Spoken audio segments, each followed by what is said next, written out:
ที่จังหวัดศรีสะเกษกันเนี่ยค่ะทางหลวงปู่บุญชวนนะคะเพิ่นร่วมกับทางผู้ว่าและก็อดีตผู้ว่าราชการจังหวัดศรีสะเกษเพิ่นได้มอบผ้าห่มกันหนาวให้กับทหารและกับประชาชนตามแนวชายแดนไทยกัมพูชาค่ะ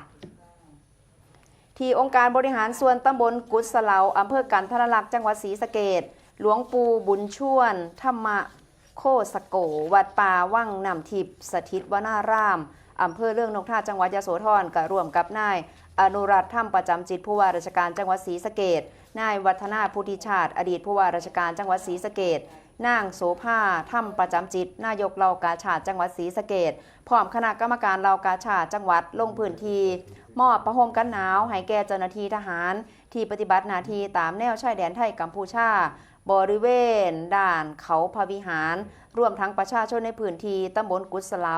จำนวน 1,000 ผืนนอกจากนี้ก็มีการมอบเครื่องอุปโภคบริโภคและก็สิ่งของจำเป็นต่างๆให้กับกำลังพลทั้งทหารตชดและก็ทหารพรานเพื่อสร้างขวัญกำลังใจแก่เจ้าหน้าที่ที่ปฏิบัติหน้าที่ท่ามกลางสภาพอากาศที่หนาวเย็นและก็เฝ้าระวังรักษาความมั่นคง